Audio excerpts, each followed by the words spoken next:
towns, some geographical observation, and it will be chaired by Professor K. Kumarasamy.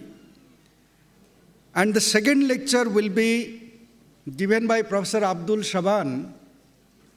He will speak on cultural diversity and economic growth in India, and it will be chaired by Professor Rambabu Bhagat. So may I request Professor K. Kumarasamy to come on the dais and take the chair position there. May I request Professor Harjit Singh ji, somebody please help Professor Singh ji. Sir ji.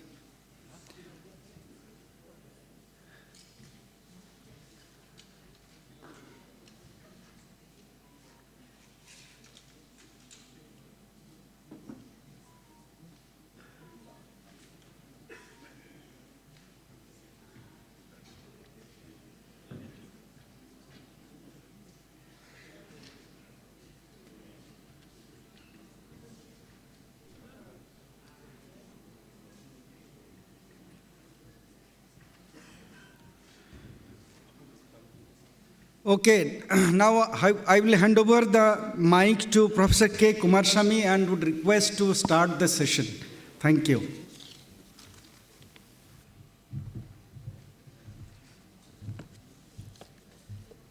Good morning, all of you. I am Kumarasamy from Bharathasan University, Tiruchirappalli, Tamil Nadu. Today is Professor A.B. Mukherjee's memorial lecture program being delivered by Professor Harjit Singh. I would like to introduce Professor A.B. Mukherjee and also introduce the speaker to you.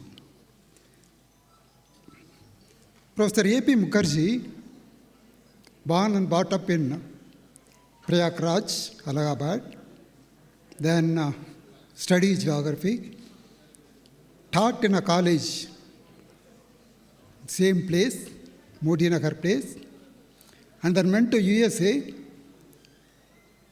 to acquire the PhD degree in US, came back to Chandigarh University, and he lived for about 80 years. That was his thing. And then his specialization was rural settlement geography. And it is not the end, but he also taught various branches of physical geography, especially on geomorphology, and he is well versed in that particular field. And after that, he is a very good person of the yesterday decades. He has been remembered, and he has been in various chapters of various edited volumes. Today's program, Professor Harjit Singh is from CSRD, JNU, and then he acquired his Master of Philosophy, MPhil program and PhD degrees from JNU during the years 1972 and then 72 respectively. He taught in JNU first as a research associate, and then he became a full-fledged faculty from 1978 onwards. He held various positions in CSRD, and he was in various positions, in various capacities in the same JNU. And then he has the Chief of Advisors for International Collaboration in 2019 and then 2009 to 14. And he has acted as a member or advisor to various bodies of government and also in the university. And he has guided 11 PhD candidates and about 40 MPhil scholars. He published 100 papers in various journals and co-authored 2 books. And also, he completed 10 research projects from various funding agencies. He was awarded several international fellowships, among which is a senior fellowship of the British Council of Oxford University in 1998-99, and also United Nations Center for Regional Development, Nagoya, where Professor R.P. Misra used to go in the year 1981, and the Indo-French Fellowship in 1985. These are all the notable fellowships Professor has acquired. He has also visited more than 26 countries, almost all countries he has visited in the world, for different academic programs and also on various capacities. His research interests are in the areas of environment and development, hill area development, human ecology, and regional development. So with these few words, I request Professor Harjit Singh to deliver this A.B. Mukherjee Memorial Lecture. Professor Singh ji.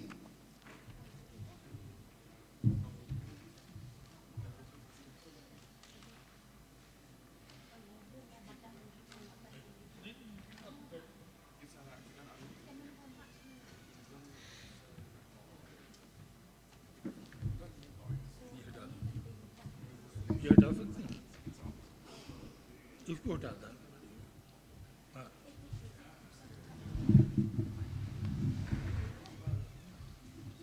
Can you start that?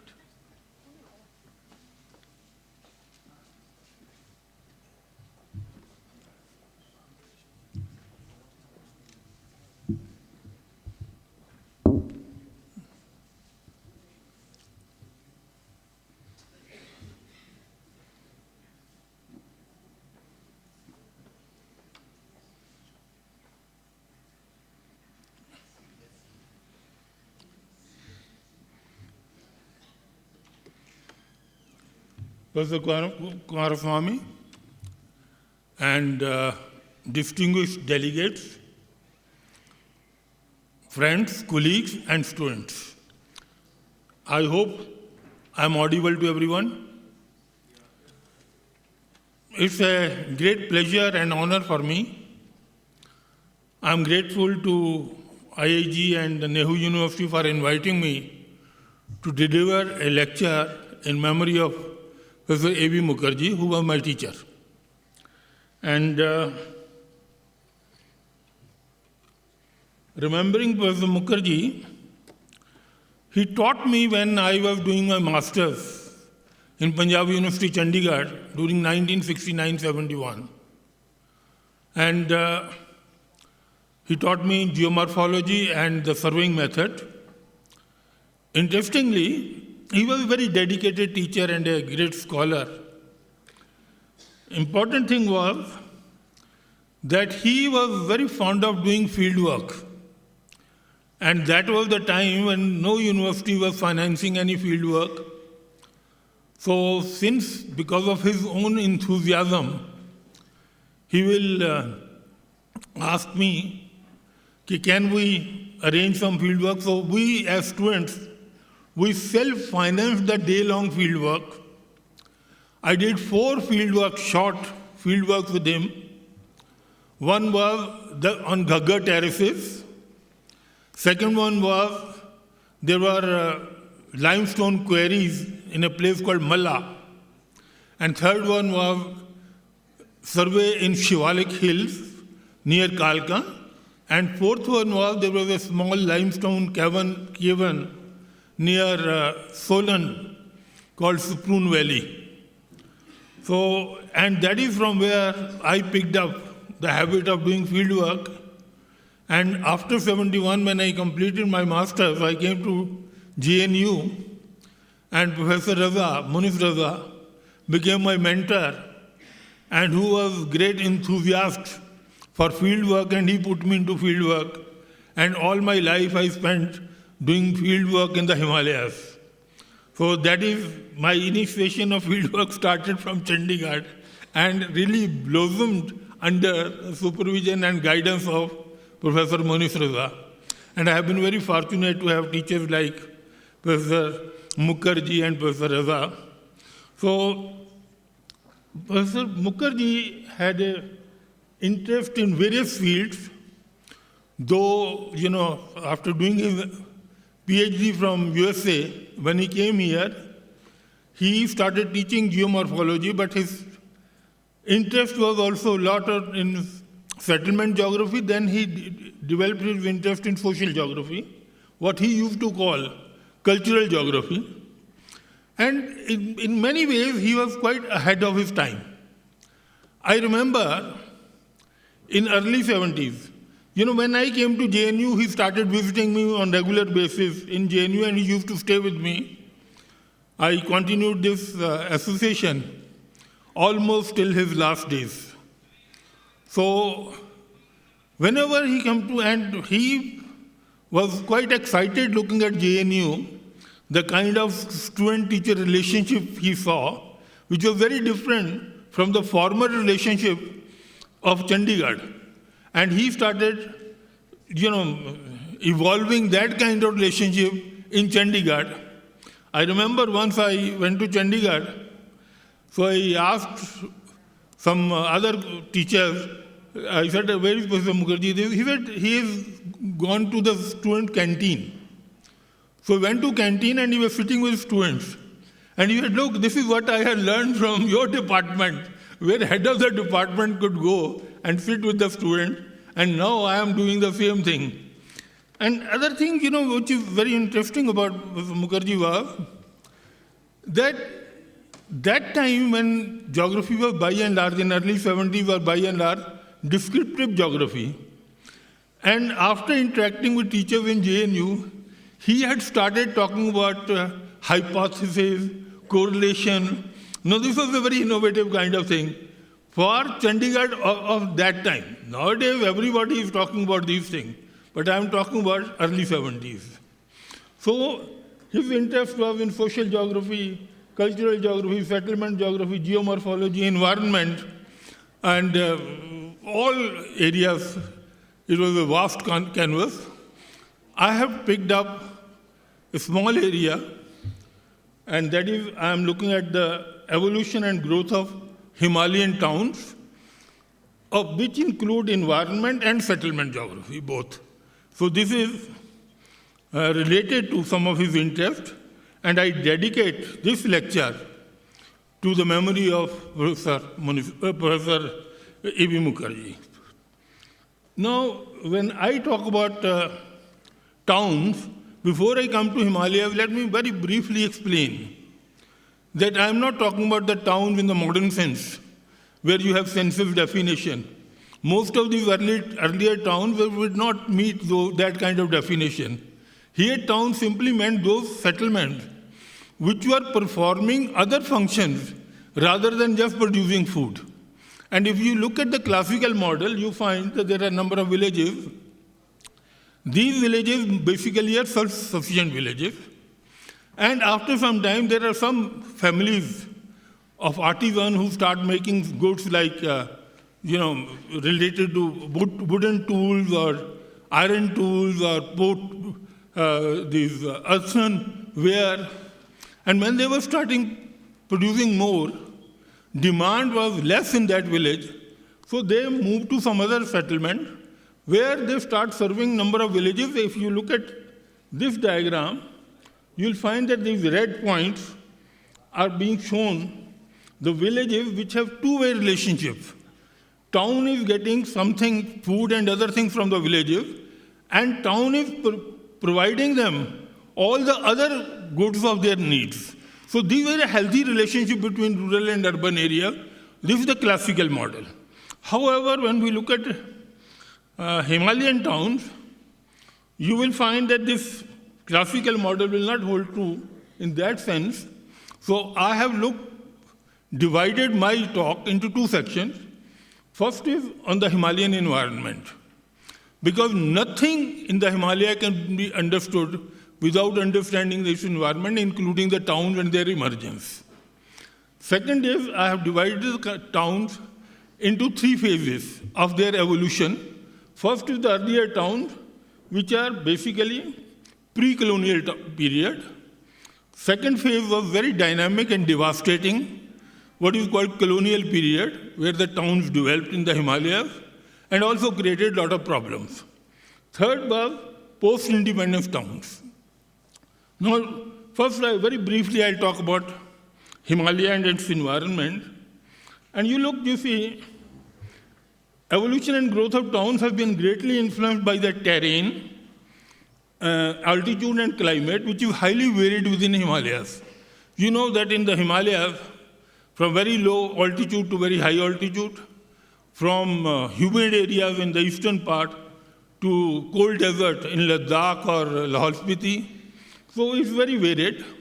And and Himalaya is a very complex mountain. It is not just one mountain, it is a series of mountain ranges which are parallel to each other. And if you look at it, you will find that the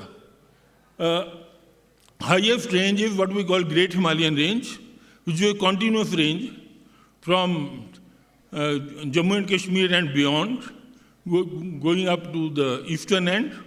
And find that beyond this Great Himalayan Range, you have a Tibetan plateau. And except in the western part of Himalaya, where there are a number of Trans-Himalayan ranges. Trans-Himalayan area here simply means the area lying to the north of Great Himalayan Range. So you will find that if you look at height, altitude generally increases from south towards the north.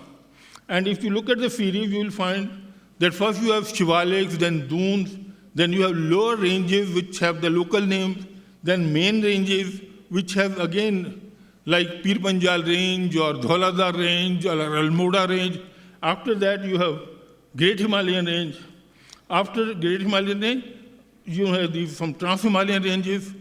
And in this, even in Trans-Himalayan ranges, apart from this, there are some very special kind of features in the Himalayas, like vast flat areas like Kashmir Valley or Kangra Valley. You find, there's a variety of this thing. And similarly, climate also varies from subtropical in the lower area to humid and cold arid conditions.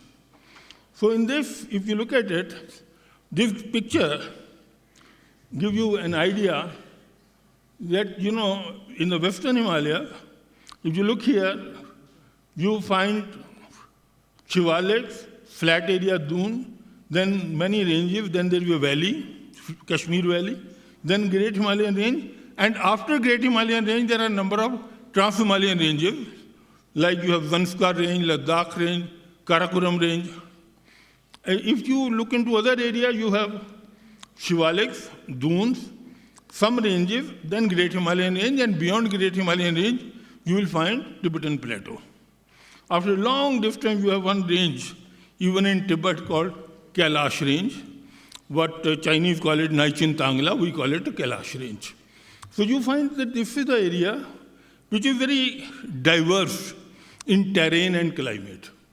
Here, if you look at the towns, these towns earlier towns were greatly influenced by topography, altitude, climate, and external influences. What were those external influences? I'll come to it in a minute. Population was largely concentrated in the lower areas, at the foothill zone. But when you go up, you'll find all the settlements were very small in size, but they were all in the valleys. You'll find along the river or stream, there are villages, and some of these valleys emerged as a micro-world in itself, and some of these micro-worlds turned into early princely states. And in princely state, one settlement which is occupying a little better terrain will emerge as a bigger town, bigger village, and from where the local ruler or the princely state or a feudal lord will settle down, build his own larger house, haveli, or palace, whatever you want to turn, and also may build kind of a temple. And here you will find this headquarters of princely state emerged as the first town in the valley. Local rulers settled down, many artisans and craftsmen started settling down there under the patronage of that local ruler. And you find that local ruler built his palace, etc. Mostly, as I mentioned earlier, these towns were in the valleys with strong bidirectional, relationship with the surrounding villages. They were very healthy relationship. They were getting something from the village and they were giving something back to the village in terms of services or in terms of commodities which were produced in those small towns. And then, if you look at this, Kullu, Chamba, Jammu, Mandi, Rampur are some such towns, which became headquarters of the princely states. And as I told you, external influences, Himalaya never was a blind alley or a cul-de-sac as it is popularly called. There were some influences coming in. There were two types of influences which were entering Himalaya from very early time. One influence was that there were pilgrimage routes and the trade routes which were passing through the Himalayas. There are a number of holy sites. From very long, there is an old history that people have been going to Mansarovar Lake or Kailash for religious purposes. Then in a higher area, from 13th, 14th century, you'll find a number of places like Kedarnath. Then you have Amarnath Cave, Vaishno Devi in Jammu and Kashmir, Chintapurni, Jwalaji, Nairan Devi in Himachal Pradesh, and of course Uttarakhand is full of holy sites, where every Prayag is a holy site in the hills, then Badrinath, Kedarnath, a number of other places you will find here. But in the eastern Himalaya, you'll find that these valleys became specific to one particular tribe or sub-tribes. That cases you can see in Arunachal Pradesh quite extensively. Now here, this is a model. You see here that these villages and towns, they are interacting, again two-way relationships. If you look at the arrow, this is two-way. Town is giving something to the village is giving something to the town. And these are along the routes, pilgrim routes or trade routes. So they are coming, halting there in these places. And in this process, both traders or pilgrims, they are benefiting, as well as the local people are benefiting. Because they are halting there, some of the commodities they give to the village or the town, and in return, they are getting whatever they need, like food grain or some other produce of that area. So these are mutually beneficial. So this is a traditional model, but there are some exceptions. There are two different kinds of towns also which emerged in early period, as I mentioned, that if it is a vast flat area, and you must remember, urban population always is in proportion to the food surplus being generated. If there is no food being generated in the rural area, so because urban areas are not generating food, so they have to depend on the food. But if there is a large flat area and there is a lot of food surplus is there, then these local rulers, they will patronize artists and other. For example, take the example of Kashmir Valley. Kashmir Valley is a vast flat area surrounded by mountain, what Mirza Haidar Douglas called it natural fort. It's a long story, I will not go into it because time is very short. So there you will find that they developed their own dialect, they developed their own craftsmen, and Kashmir Valleys have very highly specialized work, and they are well known for shawl making, carpet weaving, wood carving, paper mache, pottery, etc. Similarly, if you look at the Kangra Valley in Himachal Pradesh, which also were producing a lot of food, and its center, like in Kashmir Valley, then Srinagar town became the cultural and economic node. In Kangra Valley, Palampur Kangra became the node. And Kangra Valley, all of you know, is world famous for miniature paintings. So logic is that making one painting or making one fine shawl, it takes months for the artist or the craftsman to make it. For that period, food has to be available to him. So that is only possible if there is a lot of food surpluses available. So these kind of towns came up. Srinagar is the case from example from Kashmir Valley or Kangra Palampur from Kangra Valley. And this is an example, vast areas there, rural areas providing a lot of food, other surplus, and town is growing and emerging as a major node, not only in terms of products of handicrafts and other things, but also as a cultural node. Then the other example is second type of special town which I find, what I call a town with a vicinal locational advantage. The town doesn't have anything to offer, but its location is such, like Semple said, that location is a supreme fact of history. So there, the location becomes important. I give you an example of Leh town. Leh town was not producing any surplus, but its position was such that there were a lot of, surplus or trading item was being produced in the North Central Asia, like Kasgar, Khotan, which were ancient towns, in the North Indian plains, in Kashmir and beyond Kashmir through West Asia, then Tibet and through Tibet to China. So these traders were coming because of the nodal location of Leh. And they are coming here, stopping there, they exchange their goods and they go back. They have to travel half the distance.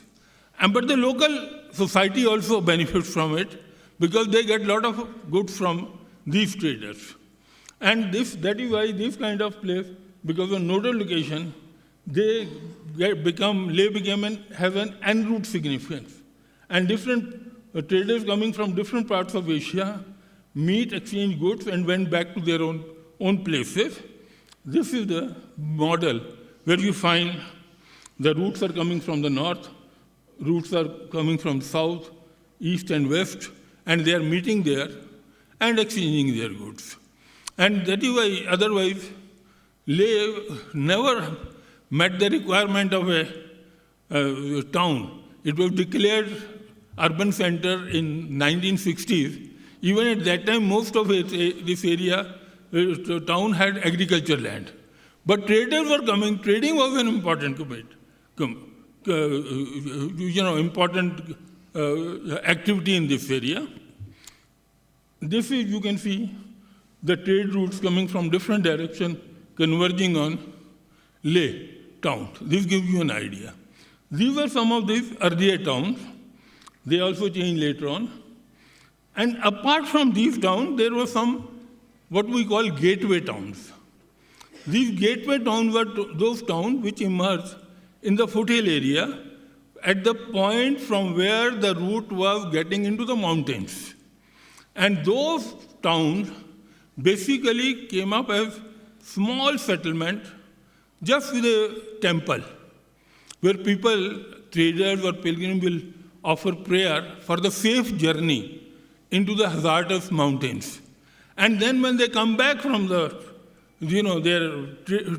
trade after coming back from the mountain or after completing their pilgrimage, they will again offer prayer to thank the deity for their safe journey. So these are the kind of towns. There are a number of such towns. For example, Pathankot, Jammu, Kalka, Haldwani, Kathgodam, Siliguri, Kalimpong, Guwahati. These are good examples of such gateway towns. Here again I will come after some time. So this was an earlier situation. This situation underwent major changes when the colonial influence came. When the British came, British period was the most dynamic for the Himalayas and its towns, and British period was also the most devastating for Himalayas and for its towns. And you will find here many new towns were built due to climatic suitability. What is the climatic suitability? Because with altitude, climate was, little pleasant and cool. Temperate climate akin to the climate of their own home country. And these people, British, in summer they will find it North Indian plains oppressively hot. So they will like to go to mountain for relaxation. So they first started with health resorts. Some sanatoriums were built particularly for TB, tuberculosis, which was a prevalent disease. And it was believed that if you stay in a pine wood, it's very good, air is very good for your lungs. Then you also, just to overcome some illness or to fatigue, from caused by the heat, they will relax in the hills. So some towns were came. But more important towns were when they started setting up administrative towns in the hills. The best example is of Shimla. Shimla was made summer capital of India in 1864. And winter capital was not New Delhi. New Delhi had not been built. Winter capital was Calcutta. Offices used to move from Calcutta to Shimla during summer. And this is very interesting. Even railway line was not up to Shimla. There was no railway line at that time, not even up to Kalka. Railway line was up to Ambala. Then they extended the railway line from Ambala to Kalka. Then they started building up this, what is that now, World Heritage route, Kalka-Shimla, that narrow gauge. Earlier to it, that Kalka-Shimla railway line was built in 1913. That was the time when Delhi was declared as the winter capital and shifted from Calcutta to Delhi. So you will find at that time, from Kalka, there was no proper road, there was no transport. All these offices used to move on Tongas. There was a Tonga service from Kalka to Shimla. And interestingly, the school where I studied, it is called Government Higher Secondary School, Kalka. Kalka is my hometown. I used to wonder that why the architecture of the building was very strange. Later on, one of my students, she did PhD on Kalka, and then she found out that that school building basically was a Tonga workshop during British times, right? So Shimla became summer capital. Shimla also became a summer capital of Punjab, where the winter capital was Lahore. Similarly, Nainital became a summer capital of what was called United Provinces, now we call Uttar Pradesh. Winter capital was Lucknow. Many of these offices used to move for Bengal from Calcutta to Darjeeling. Darjeeling had a different history because Darjeeling was bought from Chogyal of Sikkim by the British. So you will find that this movement, because of the cool climate, this was not only from national level capital shift, state level, even in some cases, there are cases where district headquarters used to shift. Best example is of Ambala. Ambala was a winter headquarters, district headquarters, Ambala city. In summer, they used to move to Kasauli. So you find Kasauli was built for this purpose. So number of administrative centers were built. Apart from administrative centers, education centers. Education centers were built because many schools were established on British pattern. These schools were, to begin with, were started because the non-commissioned officer and junior officer in the British government, they were not allowed to send back their children back to England for their studies. For gazetted office and commissioned officer, they used to get, allowances for the education of the children in UK. So for the children of the junior officer, they built these schools. Some of the finest schools are now, you will find in the hills, whether, you have Shimla School, Dalhousie, Dagshahi, Mussoorie, Sanawar, there is, I have not written this, also very famous, Lawrence Public School, where some of these film star children studied and rich people children studied subsequently.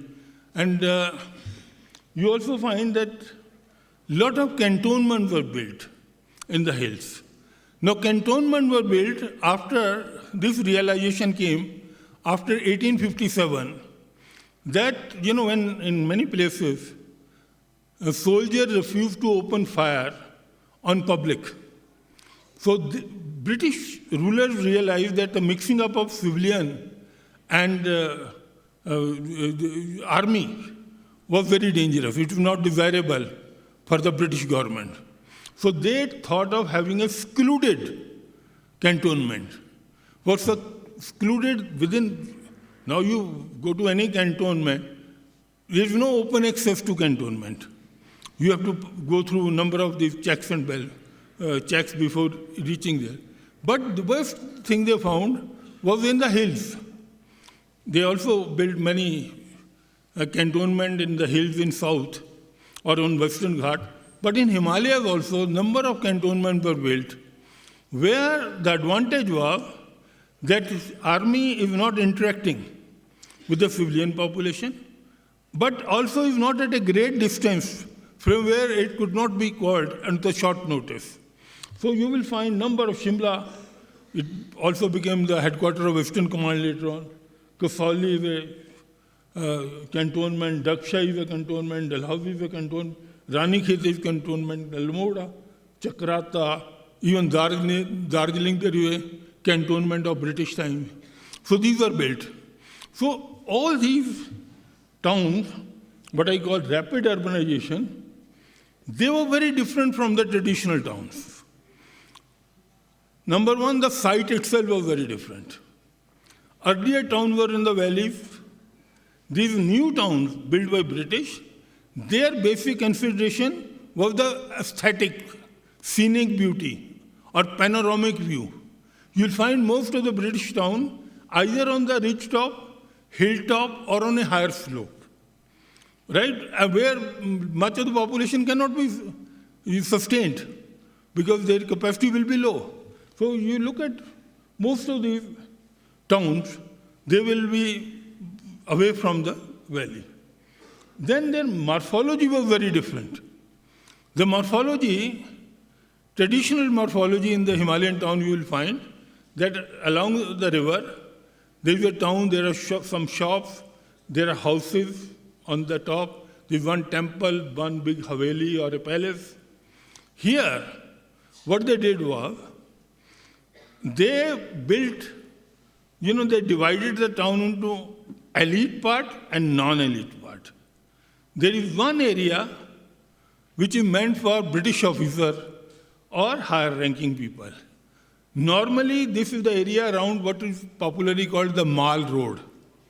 You have a Mall Road. What is happening in Mall Road? On one corner, you will have a church, then you will have a theater, some ballroom, club, some bar, then area where people can take leisure walk, and in the surrounding nearby there are big bungalows of the British officers, and then there are high-end shopping center, which is selling luxury good of that time, which are meant for only British people.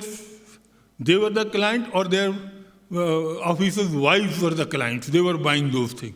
So you find that this had no linkages with the rural area nearby. They were extracting. All these towns which were built, they were built on areas which were either not populated at all, they were under forest, or there were few small villages. So forest was cut, environment was damaged in a big way. Most of the buildings which were built, they were made up of wood. So more deforestation. Every building, be it house, bungalow, or your office, it will have a fireplace to keep the building warm. So again, you use a lot of firewood, again, destruction of forest. This is for the British. If you come out of these elite area, you'll find narrow winding lanes where Indian servants would live. There are studies which show that every one officer who went to, British officer who went to hills during colonial period, he was accompanied by nearly 20 Indian servants. And they were living in these, these narrow lanes where there are congested houses, some shops for their grocery requirement. Otherwise, but in the Mall Road, spotless clean area, there's so much so particular that I remember the case of Shimla, where even a person who is not properly dressed or not walking properly could be challaned. A pedestrian could be challaned. This was the kind of restriction. So Indian, if they are going to Mall Road, they have to be properly dressed. And this rule continued even in my childhood. I've seen in Shimla in the 50s. So that was the kind of town which they had created. And these places have no linkages in the villages. They were exploiting the villages. They were not giving them anything in return. This is the model, if you find, that officers are coming and then they are going back. And from the rural area, there's one-way relationship.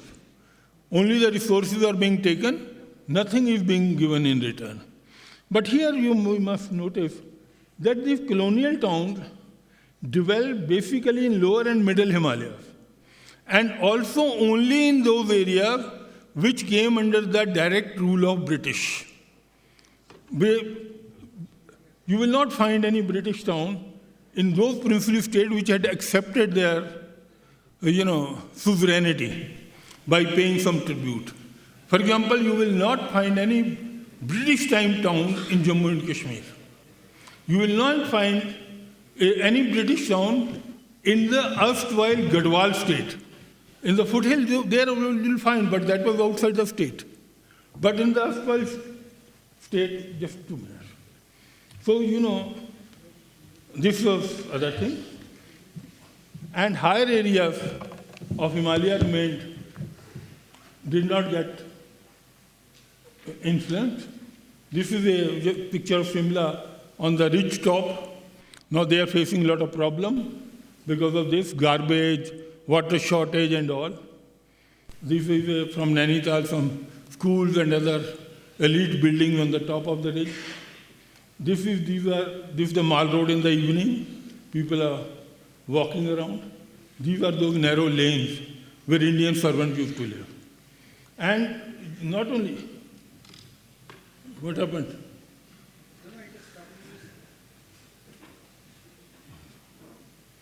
Not only this influenced those towns, even the gateway town. This is an example of Kalka.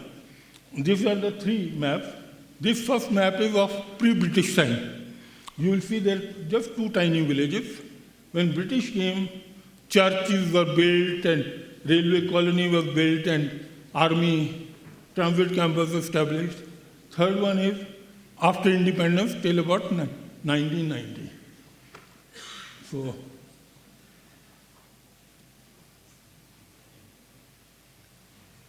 then post-independence period, many displaced population from Pakistan and even in Bangladesh, they were settled in the hill areas, Himalayan towns. Tourism became a very important thing, particularly with the emergence of middle class in India. It became fashionable for every family to go to hills during summer, and a lot of new hotels, other things came up. That's why today you find all these British towns where there's a lot of tourism, beach, Shimla, Manali, and Dalhousie. Every rainy season you will find some landslide or some other major problem because of this, because site is not proper. And then after we realized the strategic significance, then we opened up higher areas and army moved into those areas. Some towns which were there, they were strengthened, improved infrastructure, road administration, and then tourism started. Example I'll give you, time is very short, only of, again from Ladakh and Leh. Leh was a tiny town. Then after 1962, its strategic significance was realized. In 1974, it was open to tourism. It was open to tourism because Pakistan had started allowing American and European tourists to go to Gilgit-Baltistan area on that side. So there we wanted to show that, look, this is our area. So we also opened it to tourism. And from then, tourism started going in big way. I was doing field work in 1973 before the tourism in Ladakh. No place to stay, no hotel, no restaurant. Today, there are more than 225 hotels in Leh town. And if you look into that area, there are a number of guest houses and homestays. And this will give you another example. This is the number of tourists who are going. And you will find in last year, 2023, more than 5 lakh tourists went to Leh, which total population is around 30,000. There in summer, 5 lakh tourists are going. Earlier, basically foreign tourists were going. From 2007 onward, Indian tourists took up in a big way. Now Indian tourists are going. One is the Three Idiot movie. That was the contribution. Then government changed the rule of LTC, that under these new rules, anybody who is entitled to LTC but is not entitled to airfare, but if he or his family want to go to J&K or Northeast, and Ladakh at that time was part of J&K, now it's a union territory, they would get the airfare and their family members. So many people started going. Now every second ad you find on the TV is from Ladakh. So Ladakh has become very popular. So you can see this difference. And this is just to sum up. Thank you very much. Sorry, I had a lot of other things. By the way, this is a very long paper, nearly 22 typed pages, which I had sent it, and I was presenting a summary. I thought it will be circulated, but now I am told it is going to be published in their journal. So in that, there is a lot of all this information is available in great detail. Here I have just presented a gist of that paper. Thank you. Thank you.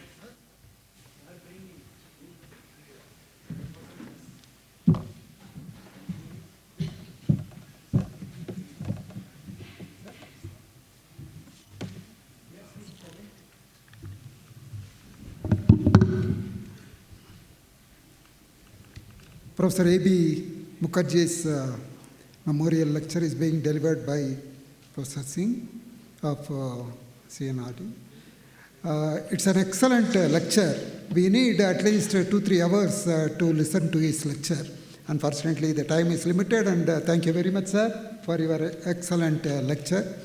And I should also thank Professor Sunil Dey for allowing me to be the chair of this first lecture. Thank you very much. Thank you, Professor K. Kumarasamy. From the organizing committee, we'll offer a token of appreciation to the speaker, Professor Harjit Singh ji. May I request Professor K. Kumarasamy ji to hand over this token of appreciation to Professor Harjit Singh ji. I request my students to come and hand over.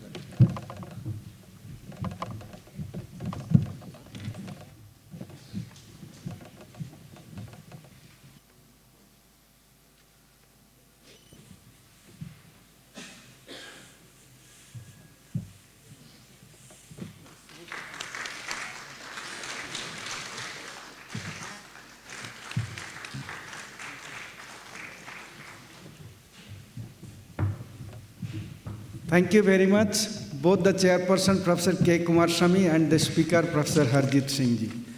Now, may I request the next memorial speaker, chairperson, Professor Rambabu Bhagat, to come on the dais. And I would also request to Professor Abdul Shaban as the speaker of this memorial lecture, Ejazuddin Ahmed Memorial Lecture. I would request Professor Satyajan Sinha to say a few words about Professor Ejazuddin Ahmed's Memorial Lecture.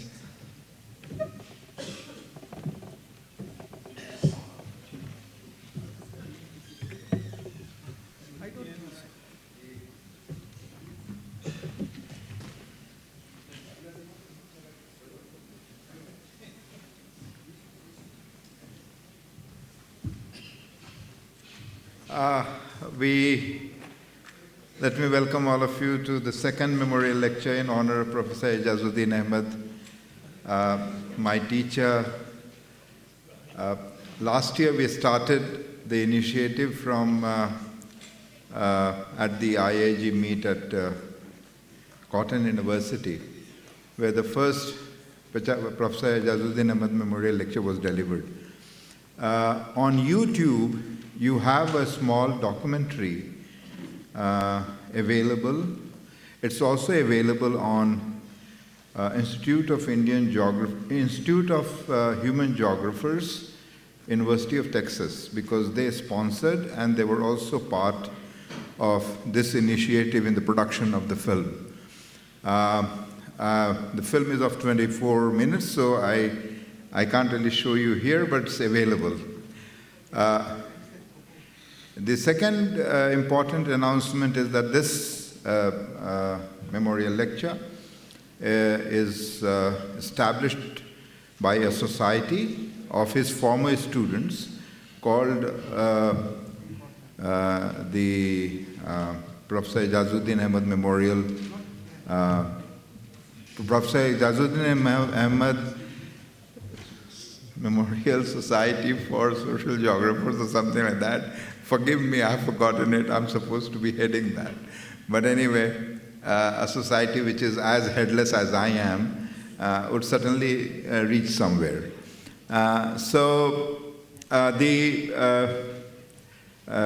This memorial lecture is also sponsored. Last year it was sponsored by Geography and You and Lights Foundation. This year it's also sponsored by Institute of Human Geographers in America, located at the University of North Texas, if I'm not wrong. That the last year's lecture as well as this year's lecture will again be available for you to see on YouTube as well as on the University of Texas website. Let me briefly introduce Professor Ahmed. I think both the chair and the speaker this afternoon were former students of Professor Ahmed, and Professor Ahmed is known for bringing about significant change in the discipline of geography. We knew social components largely within the ambit of human geography, but in India, a new discipline or a sub-discipline took birth, which is called the social geography. And the structure of social geography, I wouldn't really call it an Indian social geography, because Professor Ahmed was quite averse to this phrase, Indian geography. He said, every area or a region would have a social geography which has to be rooted in the social reality of those places. Social geography, the kind of social geography that was promoted and that was, for the first time, the teaching of that started in 1972 in the Center for the Study of Regional Development. Since then, we have had a fairly large amount of researchers working in this area, and I'm absolutely sure about the fact that a large number of those who joined master's program in geography and CSRD, nearly about 2/3 of them, or maybe about half of them, they took up issues of social discrimination, social inequality, and so on and so forth, particularly on the question of the tribes and the scheduled castes, because they were the ones who were the deprived communities. The sensitivity to, in fact, address the question and mapping deprivation was something which was very central to the kind of social geography that was practiced and that was promoted by Professor Ejazuddin Ahmed. One of the most notable works, rather two of them, not just the textbook, which is very popular all over the country, that is Social Geography of India, but another work which he co-authored with Professor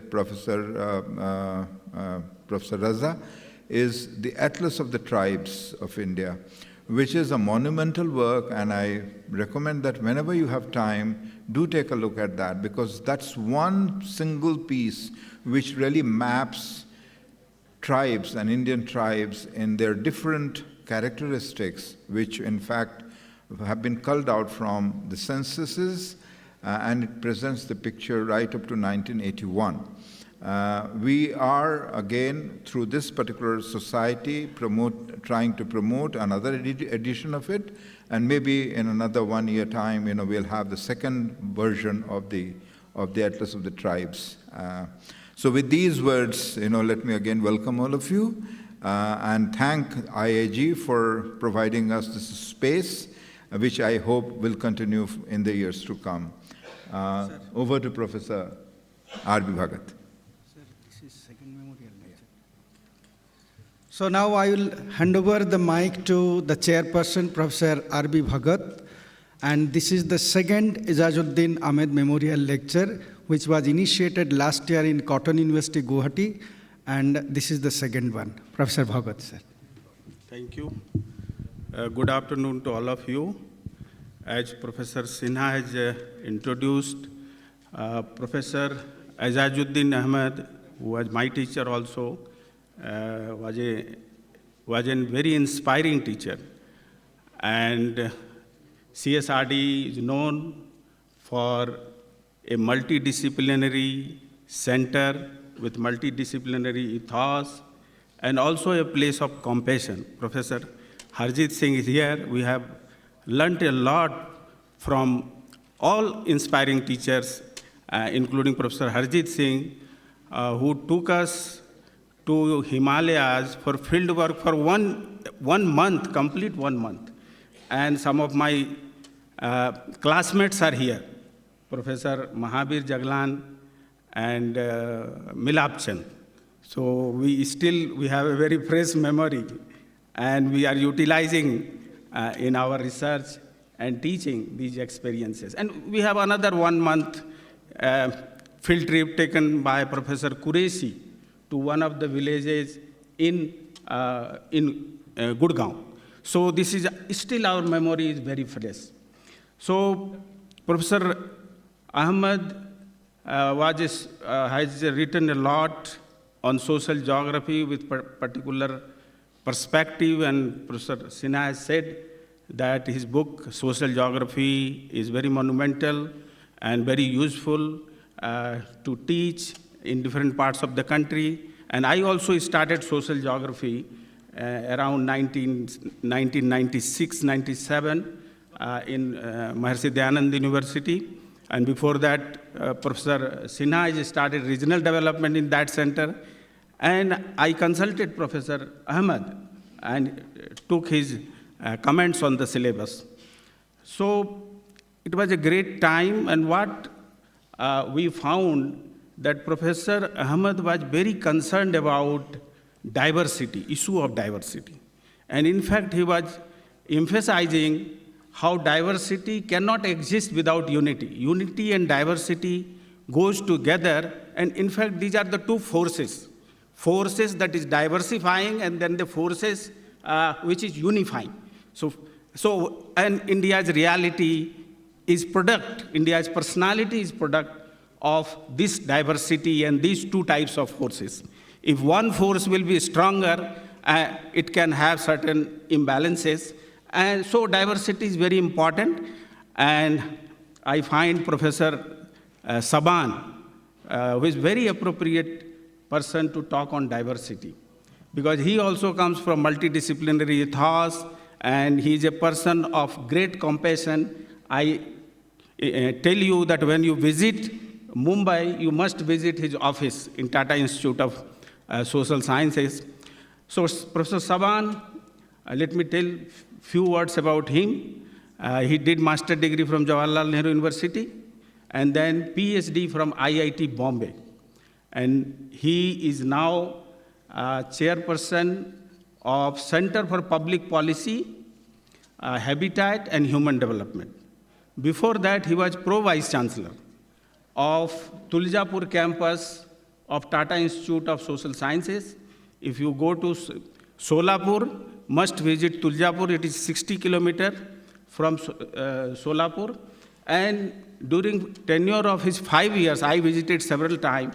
And he has a good rapport with the villagers, village community, even district administration, and lot of appreciation I could see from students there. The most important part is that he has been organizing conference on diversity for last several years. How diversity is linked with development and inclusion. So I think this is a very important topic he has selected, and that was, I think, at the heart of Professor Ahmed. And now it is my pleasure to invite Professor Saban to deliver the lecture. Professor Saban.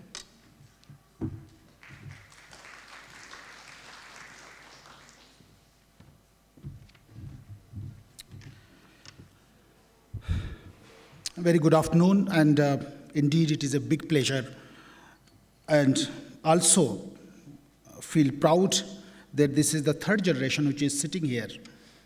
Professor Sachidanand, and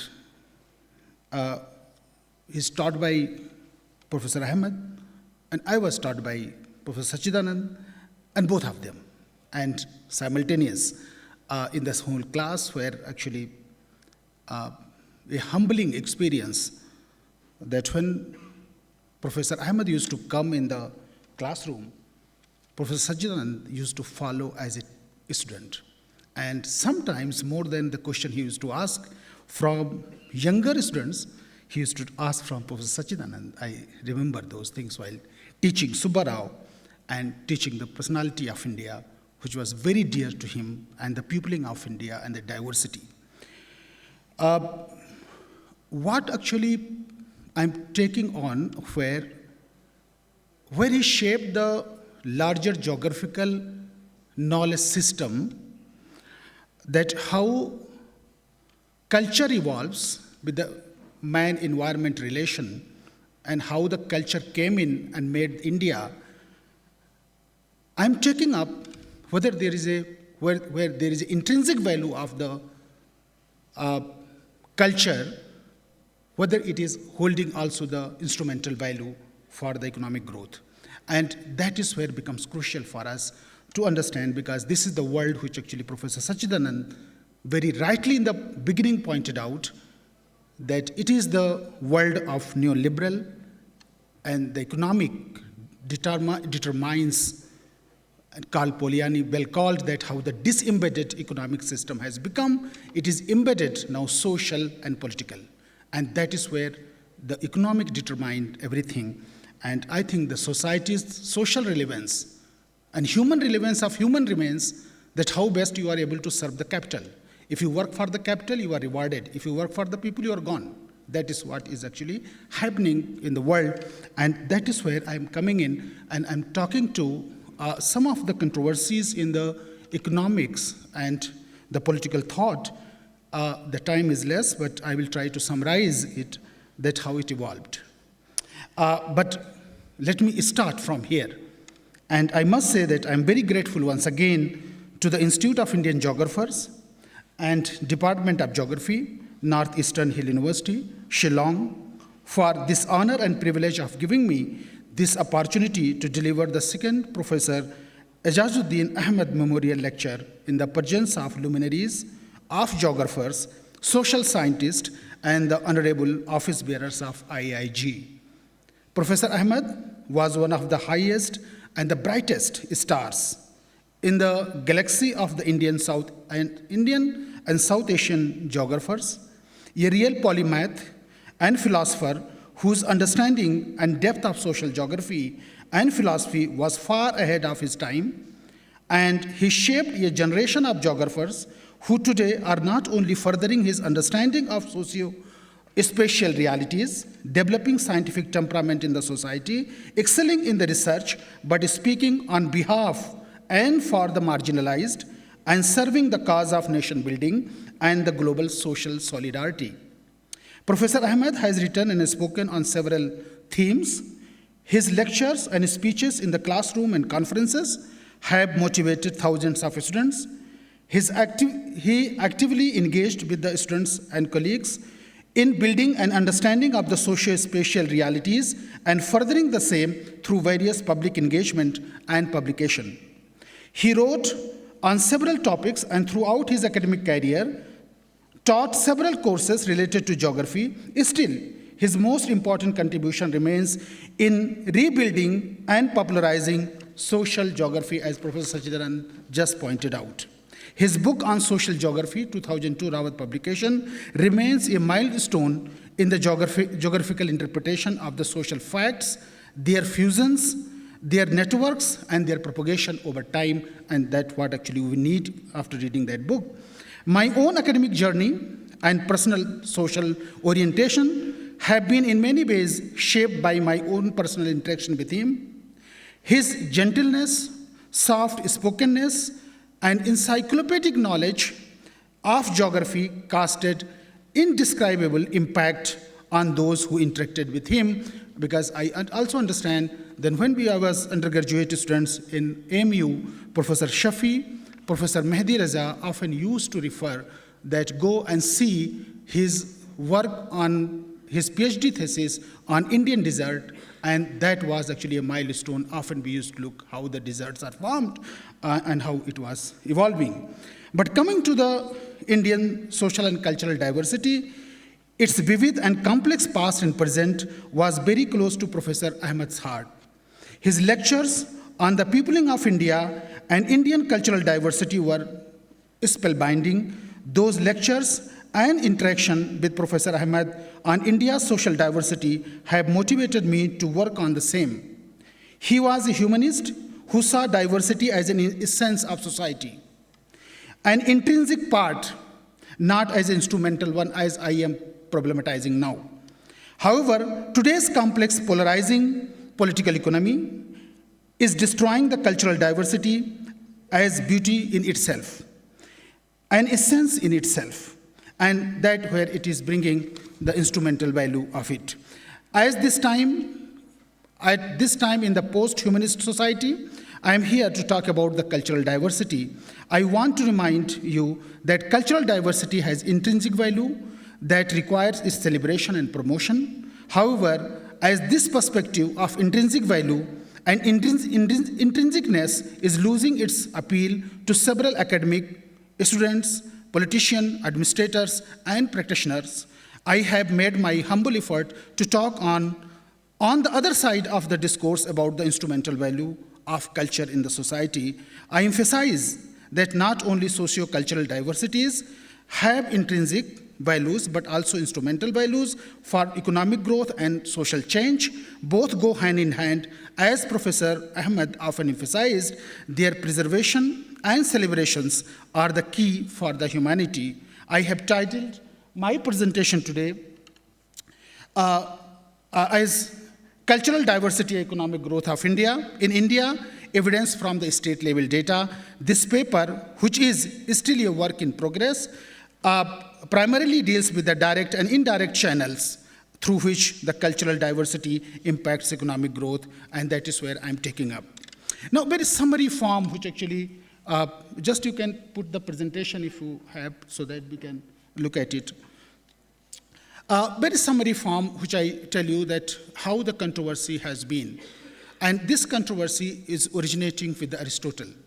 Aristotle believed that cultures basically when meet and the cultural diversity often generate conflict. And this conflict is actually largely reflected through the wars, or actually domination, or actually propagation, or subjugation.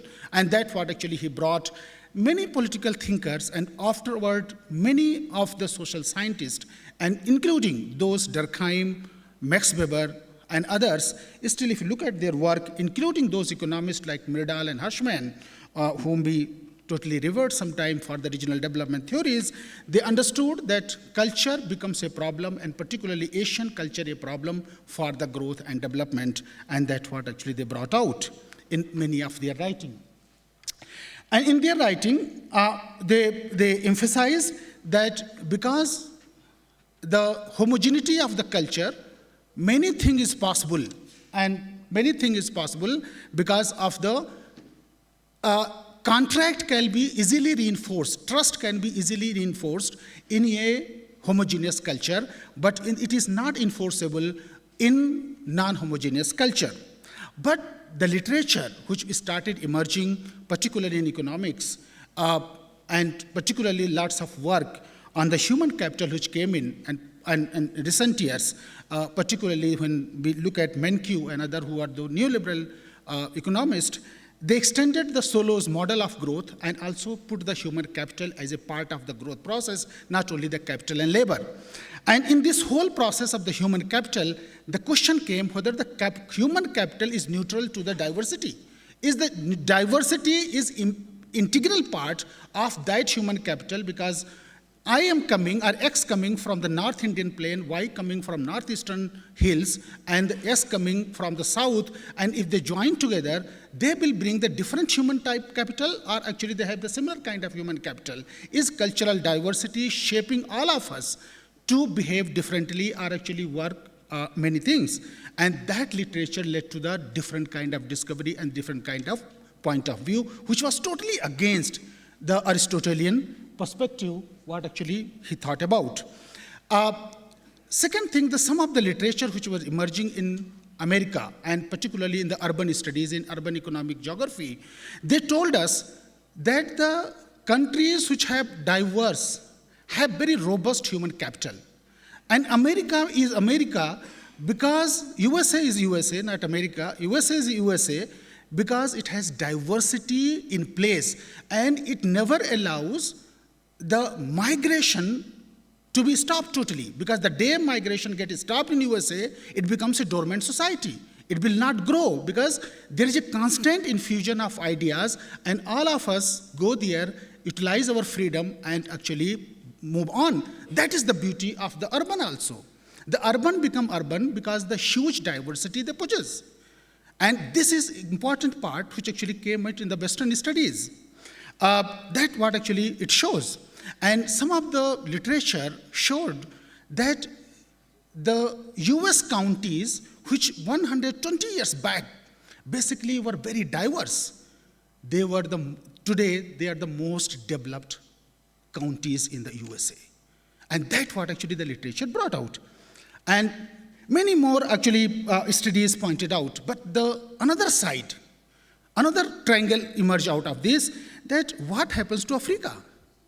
Africa is an internecine cultural and racial wars, and the development is not taking place. The economist and geographer working over there, they found that culture is a hindrance. So at one side, cultural diversity playing very important role, and other side, cultural diversity is basically racial diversity very going in different way. The people started thinking that is there a kind of post-colonial literature can point out how the colonialism harmed us? Because all of you know, even our country's nationalism and national boundaries were not made by us, it was made by the British. In Africa also, all boundaries were made by them. In Middle East, all boundaries were made by them. Balfour Declaration, all of you know, in Middle East. So what is happening that they put together such a way the whole non-interactive communities that it became problem for them. And that's what actually the new literature pointing out, that Africa remains Africa and not progressing and in the cultural conflict because they could not manage. While American or actually the European, they could manage the diversity because they emerged from the nation state. They also assimilated the new institutions in such a way that the institution become very advanced and they were able to manage the diversity. For the diversity, you needed institutions to manage the diversity so that the people can live peacefully. And that's where I'm contrasting also something very important here. I will come to that. And that's what actually happened in America, that's what happened in Europe, and that became very crucial for their economic growth and diversity becoming a kind of resource for them.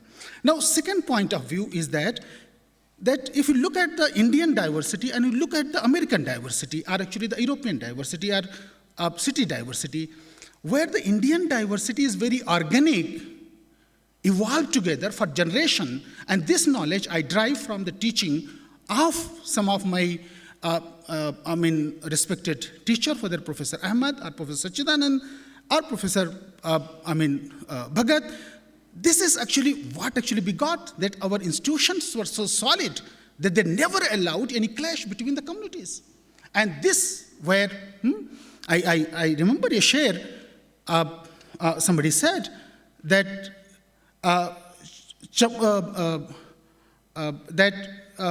just remembering that चमन में इख्तिलाते रंग बू से बात बनती है, हम ही हम हैं तो क्या हम हैं, तुम ही तुम हो तो क्या हो, तुम ही तुम हो तो क्या तुम हो. Basically, that if we are not diverse, then there is no garden. And if there is no garden for them, society, the society is like a garden. So our institutions were like that. Our institution, that actually led to that. Now I'm contrasting two more things here before I come to the empirical evidence, which is very instrumental in nature. Our Indian diversity, cultural diversity, social diversity, is organically evolved through generations. And it is inbuilt our larger ethos. Whether you take Hinduism, you take Islam, you take Sufism, you take Bhakti tradition, you have Sufis who actually sing about Krishna. There is a Muslim lady in Tamil Nadu, Bibi Nachiyar, worship there. You have Munshi Premji celebrating Eid or Eidgah.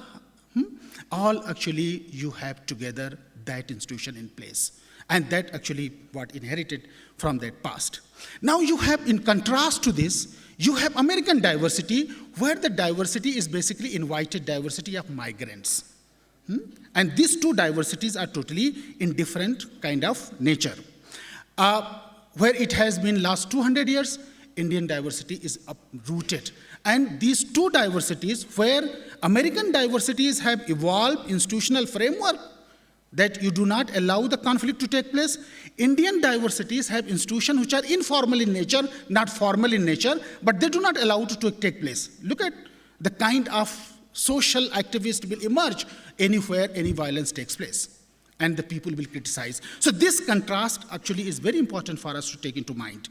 And in this kind of context, there is two goals for me. And this kind of background, there is two goals for me.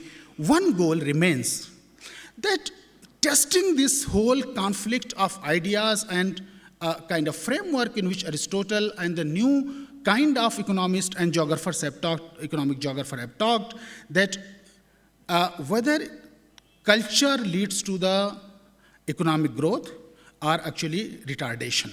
It is important because the neoliberal world order and the kind of political economy is emerging. They think culture creates conflict. It's a new paradigm, which is beyond the reality sometime. And this is important. Second very important part, if this is established that what is empirical frame in which actually we find X or Y, but still it is important that India is like many ways in southern global south countries. It is not having formally evolved institution to protect the diversity, but it has informally evolved institution to protect the diversity.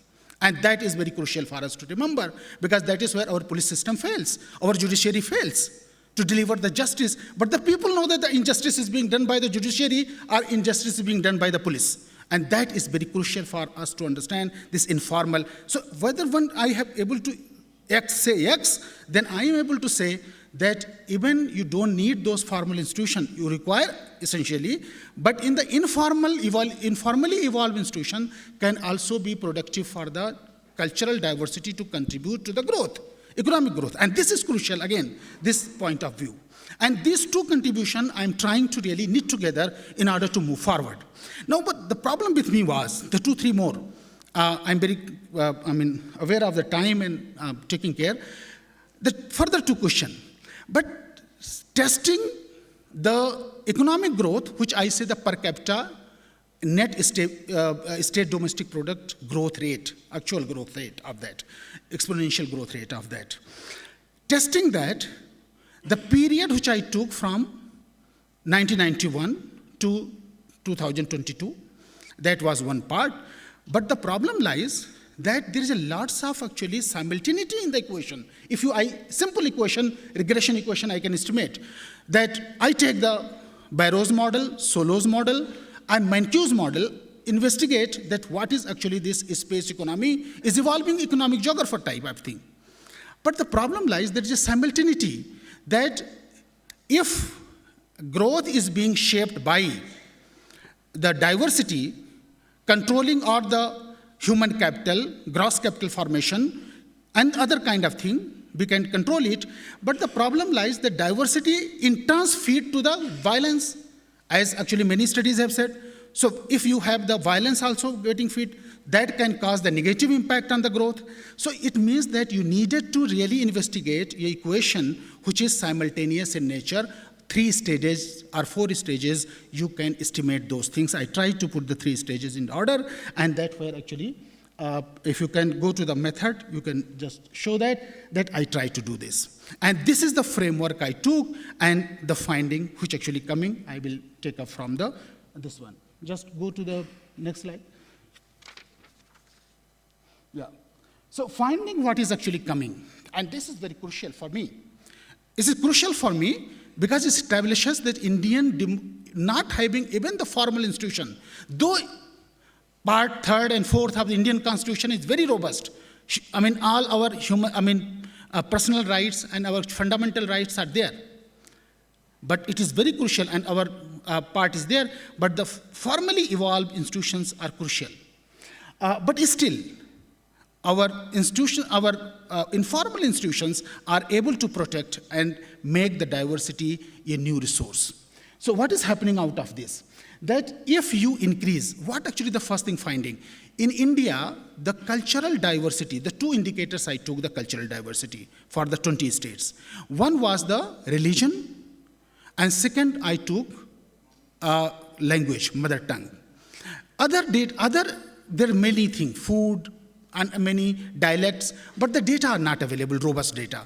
So you cannot enter into the non-robust data problem, and if you do this, then there is a problem of finding. Somebody can question that. So I took only 2, religion and mother tongue, and you have 122 mother tongues, you have 22 enshrined into the constitution, and you have so many religion in India, that becomes crucial for us to let us see. So what I did, I took the fractionalization method. Fractionalization method is basically took that if it is 1, it is highest order of diversity, and if it is 0, then it means that only one community dominate in any space, state level. That's what I did, and I tried to did. I created the 2 things: religious diversity index and language diversity index, and tried to take average of them and called it cultural diversity index. Called it as a CD.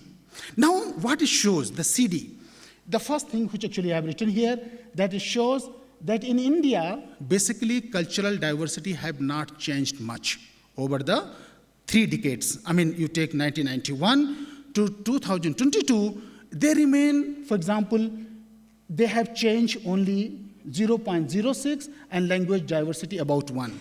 So the migration between the state is not able to really change the diversity as such, because it is urban-based diversity, urban-based migration. So it is not that each state is migrating everywhere.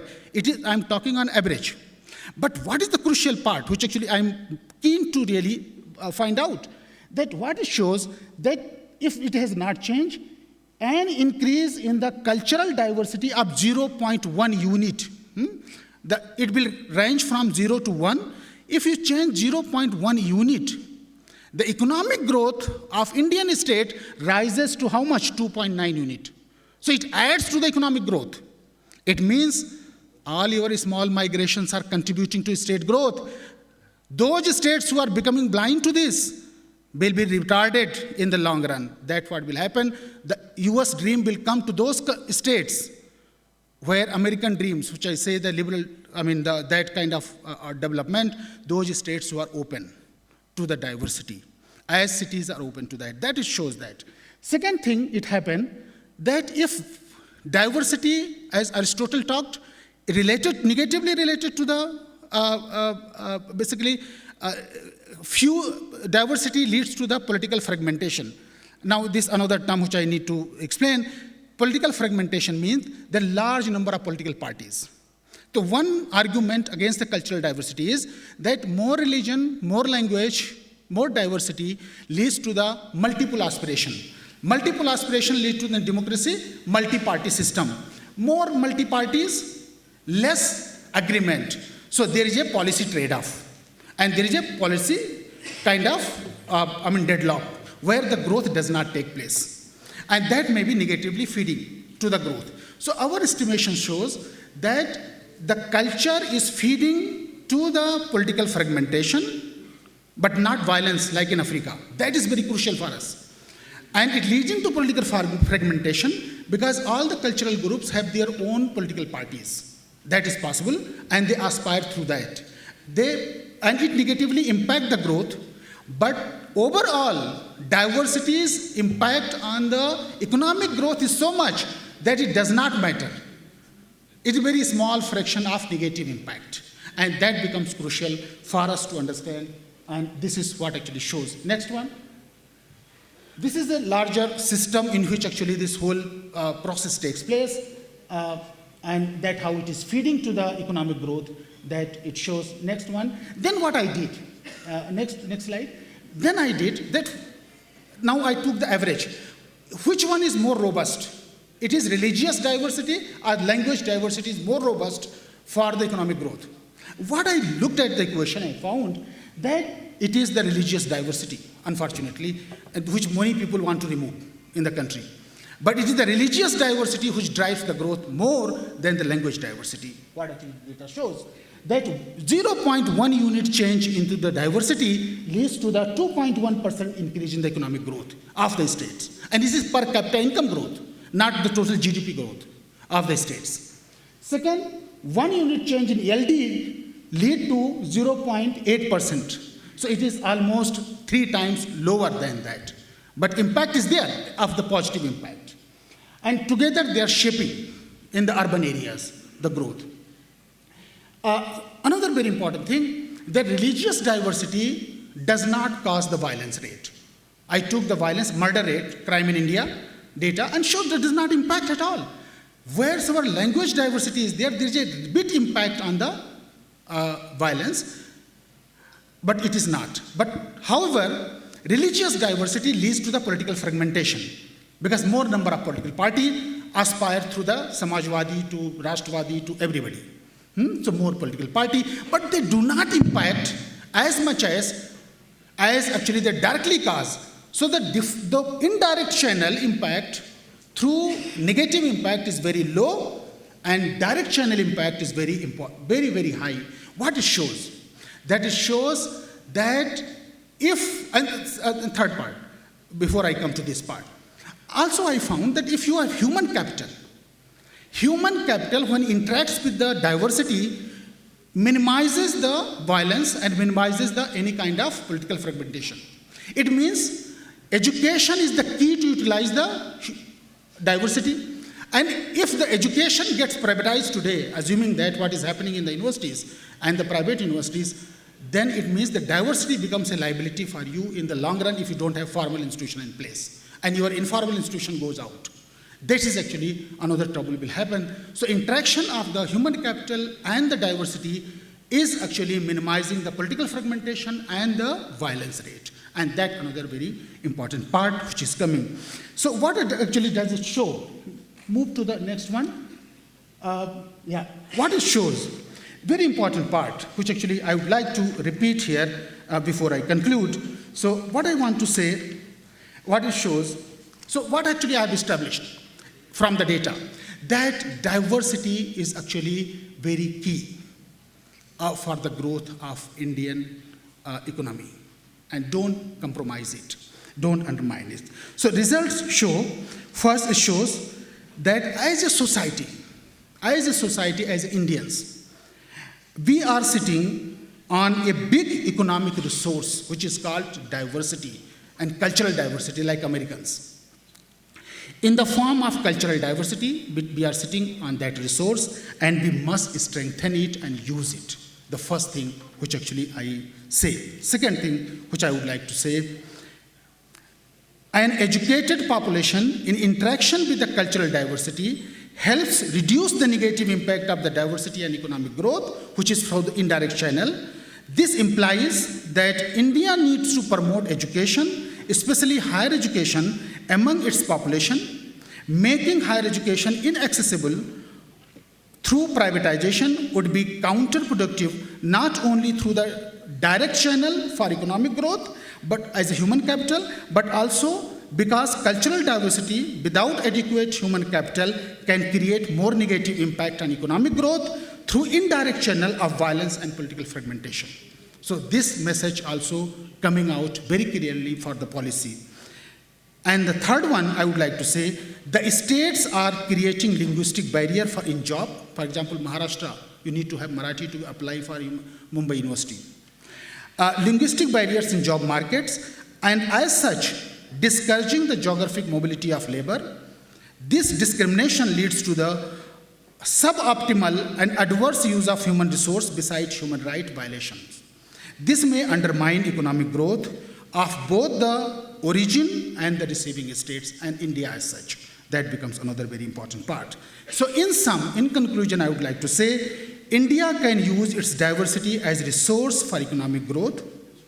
India, despite the low level of economic development and not very formal good institutions, had strong social institutions that are less prone to the negative impact of politics. However, these social institutions have come under severe stress in recent years, even these informal institutions. Policy-wise, India can learn a lesson from developed countries, particularly USA, how to create a formal institution in Europe, and actually also learn from the urban centers how to manage diversity, and particularly the cities of the world, even London and other countries, of using cultural diversity, not allowing politics to break down the social and political institutions, which may drag down the country's development as such. So thank you very much. At the end, I once again express my gratitude to the IIG for this honor and this thing, and to Professor Ahmed, whose contribution is enormous contribution in my own personal growth. Thank you very much.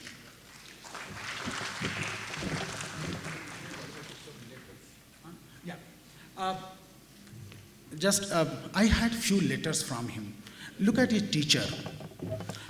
When I moved out from JNU, he used to write to me that, are you doing good? I was not known to him. I went from a nondescript village of Uttar Pradesh because of maybe the JNU uses a criteria of some kind of deprivation, spatial deprivation, especially developmentally deprived districts. So maybe I got in that, and I went there, and after 2 years of interaction with him, he used to write letters to me that how you have to shape your career and your growth. Some of those letters, two I brought here. Just if you go to the top of the slide,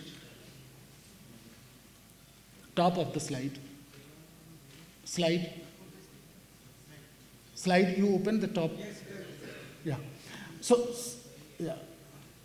Some of these things are written to him, and one is in 1996 and another was 1998. So many letters I had from him that I will be sending you the greeting of New Year. You keep on studying. This is the letter which goes to IIT hostel where I was staying, hostel number 4. This is the teacher, and we are losing these teachers. We have very mechanical teachers, and the universities are falling apart and the people are falling apart. This is a kind of a love and affection a teacher can give to your students, and that where actually shapes you. Thank you.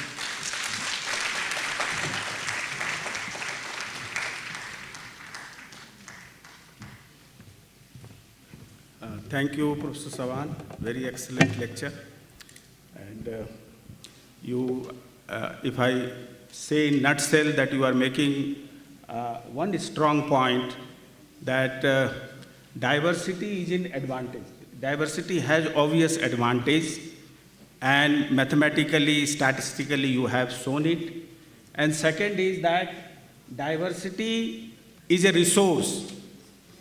To supplement your findings, let me tell something that from the point of view of ontological roots of diversity. If you see diversity, diversity is a creation. So that's why we have biodiversity. We geographers are fascinated by biodiversity. So what is biodiversity? It's a part of the creation, or you can say evolution.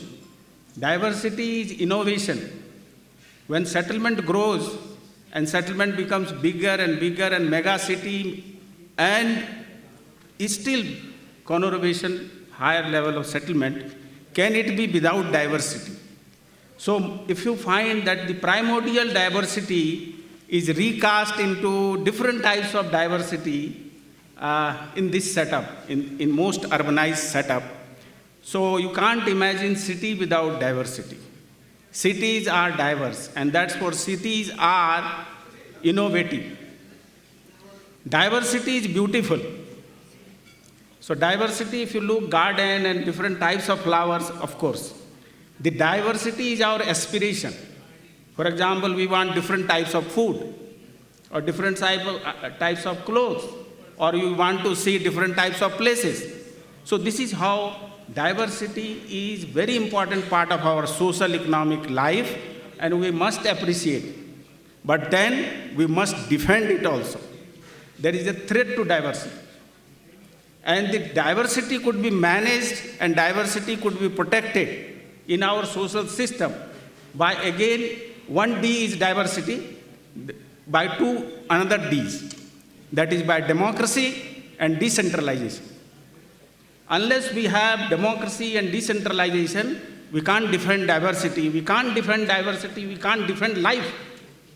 So that is what is very important in our present setup to see the diversity, how diversity is getting destroyed through centralization. One size fits all is not applicable in a situation of diversity. Even in city, big city, cities are very diverse. So I think diversity must accepted, understood, but then diversity doesn't mean a post-modernist view of diversity. Everything is diverse, let us celebrate. No. Diversity means choice, diversity means capability, diversity means protection of rights. And it is not that anything or everything. And that's why what Professor Sinha was telling about in the morning, citizenship. Now what we are doing in the name of diversity, we are drawing the boundary and creating problem among the citizens. And citizenship rights are violated. So this is about geography. Geography about boundaries, how we draw the boundary.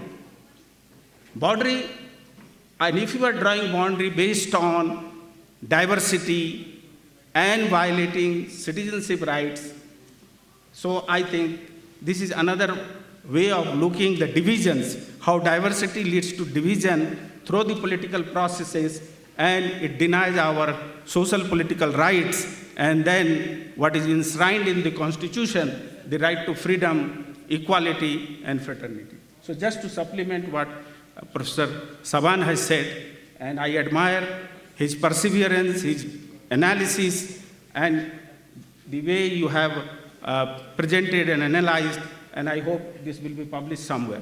So thank you very much. Thank you all for this opportunity.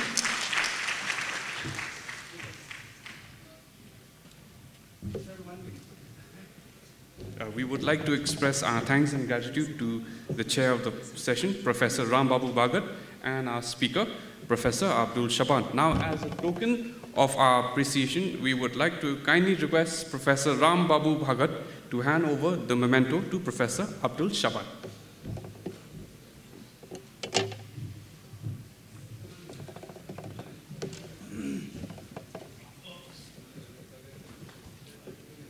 Can we all give a round of applause, please? Thank you.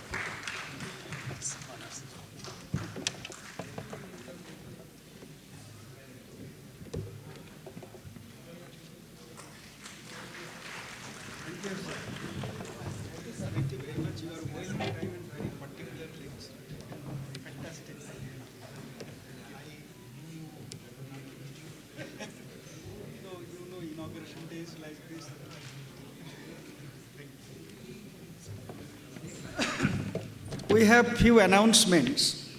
Those who are in governing council of the Institute of Indian Geographers, please go to the right side of this VIP room. The meeting will be held there.